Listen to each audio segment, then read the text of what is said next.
Les REMA 2023 se sont très bien passés. Nous avons pu réaliser toutes nos activités avec succès et même au-delà de nos espérances. Ça a été un REMA très riche avec 21 pays qui ont été invités. Je suis particulièrement heureux de participer au lancement officiel de cette 6e édition des rencontres musicales africaines à Ouagadougou. Une fois de plus, les REMA ont réuni un grand nombre d'artistes, d'experts et de professionnels pour parler de l'économie de la musique qui constitue une industrie culturelle et créative majeure. Les REMA constituent un rendez-vous important de partage, de valeurs, d'émotions et de connaissances issues de talents artistiques confirmés et ou en construction. Il est donc un rendez-vous si bien attendu, à la juste mesure et à l'aune de messages pertinents pour offrir des opportunités d'échange, de la diversité culturelle consubstantielle à l'art musical. Notre appui à cette édition des REMA se fait à travers le projet Nos Voix pour la paix que nous avons lancé le 9 octobre dernier. Au-delà d'accompagner la tenue des REMA 2023, ce projet a permis à 9 très talentueux artistes de réaliser une chanson qui parle du vivre ensemble et de la cohésion sociale. Il est aussi prévu des concerts dans 8 villes du Burkina, ainsi que des activités sportives, toujours dans le but de faire passer le message de la paix. Cher Alif Naba, mesdames et messieurs, fort de tous ces constats, je dirais finalement que si les REMA n'existaient pas, il aurait fallu les inventer. Toutes mes félicitations aux promoteurs. Et je ne saurais terminer mon propos sans féliciter le gouvernement du Burkina Faso pour la place qu'il accorde à la culture dans le développement du pays et pour un vivre ensemble pérenne. Aujourd'hui, tout Burkinabé, plus que jamais, doit s'associer à tout événement qui peut apporter la cohésion sociale et la paix au Burkina Faso. Nous avions eu 9 showcases, nous avons un gros concert de clôture qui a réuni énormément d'artistes qui a été mis sous l'égide de la paix. Nous avons eu des panels de haut niveau, 3 gros panels. Nous avons aussi eu 5 formations qui ont eu lieu et des concerts offerts aux enfants. Et vraiment un énorme REMA.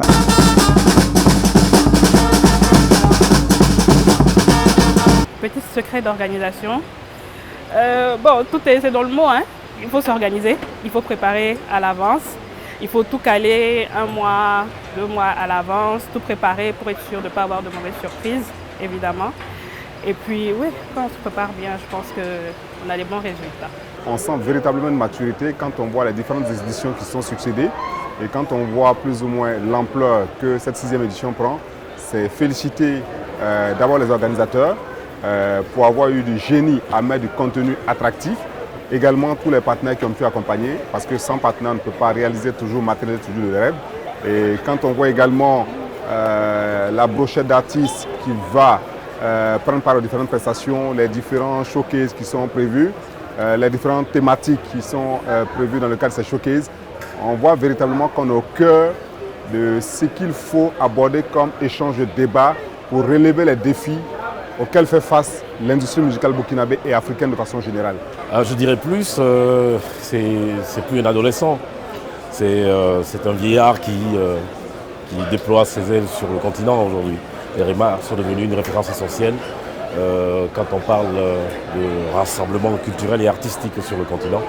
Et c'est tout à l'honneur des organisateurs. J'ai envie de dire un pas de plus vers un développement par la culture. Aujourd'hui, les REMA sont un rond-point, un carrefour comme ça, de plusieurs cultures africaines, ou un moyen d'expression en tout cas de ces expériences-là des uns et des autres. Vous avez vu ce matin un très bel artiste camerounais qui a ébloui tout le monde et ça nous permet à nous de découvrir la culture camerounaise et tout. Et je pense que c'est ça l'objectif, se découvrir, s'entrunir, s'entraider et aller vers un développement de l'Afrique.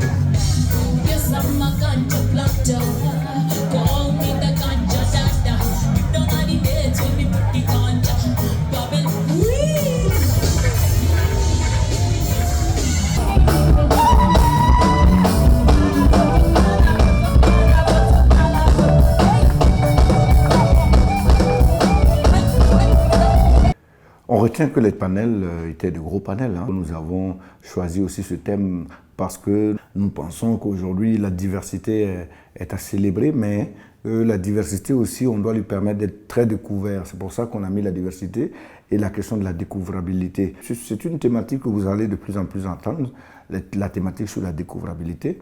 Mais nous, au REMA, on a voulu donc prendre un peu plus les choses très en avance, parce que tous les thèmes qu'on développe, on essaie d'avoir des thématiques qui sont très en avance, mais qu'on sait qu'ils vont arriver.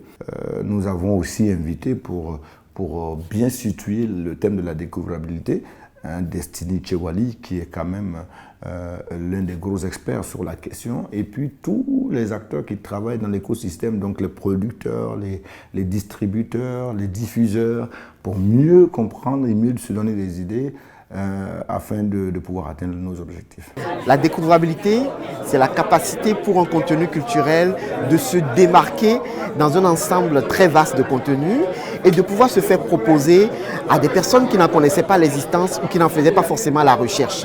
Et donc, quand on parle de découvrabilité, que ce soit dans le domaine de la musique, de l'audiovisuel, du cinéma, l'importance pour les contenus africains, c'est de pouvoir justement exister et être visible et pouvoir rejoindre le public dans cet environnement où les contenus sont très abondants sur les grandes plateformes numériques. Nous, Africains, il est temps pour nous de se mettre ensemble parce que pour tout ce qui concerne la gestion de notre contenu, on est tous d'accord qu'une seule entité ne peut pas, vu que le rouleau compresseur de ces plateformes qui diffusent, qui proposent les contenus, aujourd'hui, passe sur nous. Et notre contenu est le moins, mis à part le phénomène Burna Boy, comme on a dit, est le moins valorisé sur ces plateformes. Ce qu'il faut faire aujourd'hui, c'est qu'il faut que les entreprises, les ICC, il faut des liens, il faut des contrats qui sont liés, il faut qu'on se mette ensemble pour pouvoir mettre notre contenu ensemble et aller le défendre ensemble sur ces plateformes-là. Pour que la découvrabilité soit optimisée sur les grandes plateformes, il faut d'abord faire un travail de description du contenu, en amont même avant de le mettre en ligne. Et on utilise des fois les mots-clés, ce qu'on appelle les métadonnées descriptives pour renseigner l'œuvre. Et ensuite, il faut tout un ensemble de stratégies au niveau de la recommandation, par exemple, pour faire en sorte que les préférences des utilisateurs puissent permettre d'être associées à la pertinence de ce contenu-là et que le contenu, notamment si c'est un contenu burkinabé par exemple, d'un artiste émergent d'ici, que ça puisse vraiment, disons, sortir du lot et rayonner et pouvoir justement être consommé. Alors, c'est un thème très intéressant que les échanges sont déroulés autour donc, de la notion de la découvrabilité. C'est une notion que nous-mêmes, moi-même je découvre, est très intéressante. Elle est née déjà depuis 2016 au Canada. Et je pense que c'est dans une forme de politique de pouvoir justement vulgariser donc, la notion que ce REMA également se tient autour de ce thème-là. Je pense qu'il faut aller à la découvrabilité parce que nos artistes ont besoin de cela.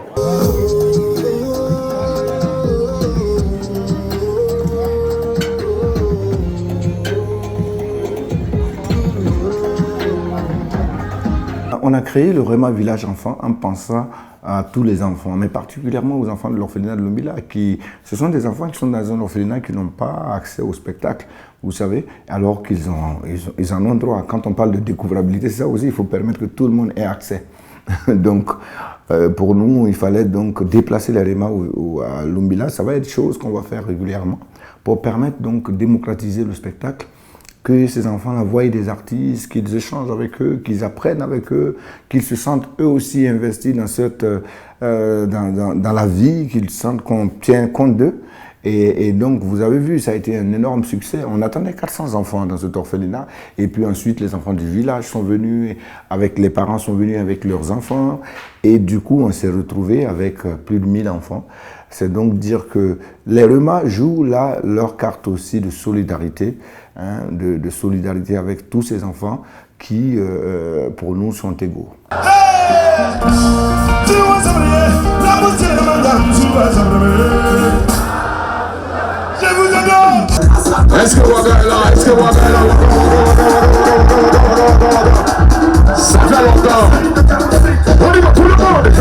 Le concert Nos Voix pour la Paix, donc, qui était donc, le concert de clôture des REMA, pour moi c'est le concert qui devait voir des milliers de jeunes chanter ensemble. Parce que vous savez, aujourd'hui, nos communautés sont souvent divisées. Et on voulait montrer aux yeux du monde que nous sommes toujours unis, que nos communautés ne peuvent pas rester divisées. Les artistes qui sont passés et qui ont chanté ensemble, vous avez vu, c'est une programmation très diversifiée, avec des artistes de beaucoup de régions de notre pays, qui parlent différentes langues, et qui sont ensemble et qui chantent devant des milliers, devant plus de 15 000 personnes.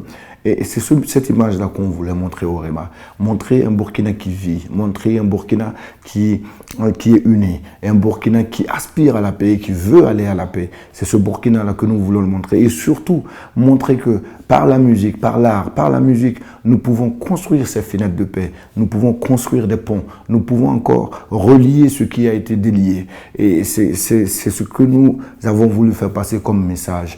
Nos Voix pour la Paix, je pense déjà que c'est des choses on devait le faire et on l'a fait. Et c'est déjà big up à l'IFNABA pour l'initiative. Et je pense qu'on doit encore multiplier des choses comme ça pour que le message puisse passer à travers le public et les gens puissent entendre qu'on a besoin de cohésion pour l'avancée du pays. Pour moi, d'abord, ça représente la solidarité, ça représente l'amour de sa patrie, ça représente l'intégrité, ça représente l'amour pour son prochain, ça représente tout, ça représente tout. Et en tant que femme, mère de l'humanité, je pense qu'il est de notre devoir, nous tous, d'unir nos forces pour réellement atteindre nos objectifs parce qu'on est une famille en fait. On a tous besoin de la paix pour avancer, pour évoluer, pour être à l'aise, pour être bien, se sentir bien dans la peau. Il faut qu'on soit en paix, donc voilà, ça représente beaucoup. C'est un symbole parce que quand on est on est au Burkina Faso et qu'on traverse, on vit ce qu'on vit. On est obligé à un moment de mettre son art au service de la paix. Donc aborder, être sur une scène qui parle de paix, c'est quand même assez positif. Et voilà, c'est dans la droite ligne des convictions pour lesquelles je me bats à travers ma musique. C'est tout ce que nous avons de plus précieux pour offrir à notre pays, pour mettre le pas dans la danse aussi, pour dire que nous aussi, on peut apporter. Et vous savez que la musique, la voix, la parole, est l'arme la plus forte. Et à travers nos paroles, à travers cette mélodie-là, des cœurs peuvent être touchés et voilà, ça peut trouver des solutions. Une édition très réussie. Ça n'a pas été facile parce que quand on arrive à 6 éditions d'un festival, forcément le festival y grandit et il commence à prendre pied. Je peux dire que pour cette édition, on peut véritablement dire que le REMA a pris pied. Et tout ce qu'on peut lui souhaiter, c'est véritablement de grandir comme tous les autres festivals qui sont en Afrique de l'Ouest. Voilà. J'ai beaucoup d'espoir. J'ai beaucoup d'espoir que les éditions à venir vont encore plus positionner le Burkina Faso. Les REMA sont en train de grandir à une vitesse incroyable avec la participation de tous, de l'État, des jeunes, des bailleurs de fonds, des sponsors. Tout le monde joue le jeu et parce qu'on veut que le Burkina soit classé, en tout cas numéro 1 des rencontres au niveau africain. Et les REMA, c'est l'adresse où il faut être. Donc j'ai bel espoir que c'est un objectif que nous allons atteindre parce que nous croyons que notre pays est résilient, parce que nous avons un peuple qui se met debout et chaque fois qu'on l'appelle, et nous avons appelé notre peuple, donc nous allons arriver.